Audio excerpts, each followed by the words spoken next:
नमस्कार। शराब घोटाला। पिछले 2 साल से यह शब्द आपने कई बार सुना होगा। 2 साल से बीजेपी की सारी एजेंसीज कई रेड मार चुकी हैं, कई लोगों को गिरफ्तार कर चुकी हैं, लेकिन अभी तक एक भी पैसे का हेरफेर कहीं नहीं मिला। कहीं से एक भी पैसा नहीं मिला। अगर भ्रष्टाचार वाकई हुआ है तो इतने करोड़ों रुपए गए कहां? क्या सारा पैसा हवा में गायब हो गया? सच्चाई यह है कि किसी तरह का कोई भ्रष्टाचार हुआ ही नहीं। अगर होता तो पैसा भी मिलता। ऐसे फर्जी केस में आम आदमी पार्टी के कई नेताओं को इन्होंने अभी तक जेल में रखा हुआ है। किसी के भी खिलाफ कोई सबूत नहीं है, कुछ साबित नहीं हो रहा, खुलेआम गुंडागर्दी चल रही है। किसी को भी पकड़ के जेल में डाल दो। अब बीजेपी मुझे गिरफ्तार करना चाहती है। मेरी सबसे बड़ी संपत्ति, मेरी सबसे बड़ी ताकत मेरी ईमानदारी है। झूठे आरोप लगा के, फर्जी सम्मन भेज के ये मुझे बदनाम करना चाहते हैं, मेरी ईमानदारी पे चोट करना चाहते हैं। इन्होंने मुझे सम्मन भेजे हैं। मेरे वकीलों ने मुझे बताया कि ये सम्मन गैर कानूनी है। क्यों गैर कानूनी है? ये मैंने इनको विस्तार से लिख के भेजा है। मैंने बताया है कि उनके सम्मन कैसे गैर कानूनी है, लेकिन उन्होंने मेरी एक भी बात का जवाब नहीं दिया। इसका मतलब उनके पास मेरी बातों का जवाब नहीं है। इसका मतलब वे भी मानते हैं कि उनका नोटिस गैर कानूनी है। क्या मुझे एक गैर कानूनी सम्मन का पालन करना चाहिए? अगर कानूनी रूप से सही सम्मन आएगा तो मैं पूरा सहयोग करूंगा। बीजेपी का मकसद जांच करना तो है ही नहीं। इनका मकसद तो लोकसभा चुनाव में मुझे प्रचार करने से रोकना है। ठीक लोकसभा चुनाव के पहले इन्होंने मुझे सम्मन भेजा है। क्यों? इस जांच को चलते 2 साल हो गए।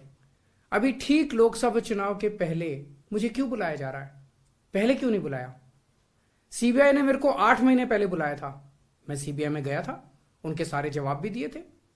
लेकिन अब ये लोग ठीक लोकसभा चुनाव के 2 महीने पहले मुझे बुला रहे हैं। तो बीजेपी का मकसद कोई पूछताछ करना थोड़ी है। इनका मकसद है पूछताछ के बहाने केजरीवाल को बुला लो और उसे गिरफ्तार कर लो, ताकि मैं लोकसभा चुनाव में प्रचार ना कर पाऊं। आज बीजेपी भ्रष्टाचारियों को नहीं पकड़ रही, बल्कि खुलेआम ईडी और सीबीआई का इस्तेमाल करके दूसरी पार्टियों के नेताओं को तोड़ के बीजेपी में शामिल करवाने का काम किया जा रहा है। एक नहीं, 2 नहीं, कितने उदाहरण हैं जहां किसी पार्टी के नेता के खिलाफ ईडी सीबीआई के मामले चल रहे थे या उन पे गंभीर आरोप लगे हुए थे। जैसे ही वो नेता बीजेपी में शामिल हुए, उनके सारे पुराने मामले बंद कर दिए गए या ठंडे बस्ते में डाल दिए गए। तो जो इनकी पार्टी ज्वाइन कर लेता है उसके सारे मामले रफा दफा कर दिए जाते हैं। जो इनकी पार्टी में नहीं जाता वो जेल जाता है। आज मनीष सिसोदिया, संजय सिंह और विजय नायर इसलिए जेल में नहीं है कि उन्होंने भ्रष्टाचार किया है। वो इसलिए जेल में है क्योंकि उन्होंने बीजेपी में शामिल होने से इंकार कर दिया है। आज हम बीजेपी का मुकाबला क्यों कर पा रहे हैं? क्योंकि हमने कोई भ्रष्टाचार नहीं किया। अगर हमने जरा सा भी गलत काम किया होता तो दूसरे भ्रष्टाचारी नेताओं की तरह आज भी हम बीजेपी में शामिल हो चुके तो होते आज तक। इस तरह देश के ईमानदार नेताओं को जेल में डाल के और भ्रष्टाचारियों को अपनी पार्टी में शामिल करवा के ऐसे तो देश आगे नहीं बढ़ सकता। ये क्या चल रहा है? ये जो कुछ भी चल रहा है बहुत खतरनाक है।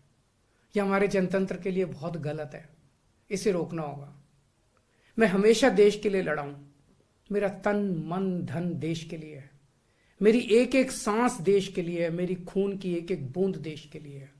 मेरे शरीर का एक एक कतरा देश के लिए समर्पित है। हमें मिलकर देश को बचाना है।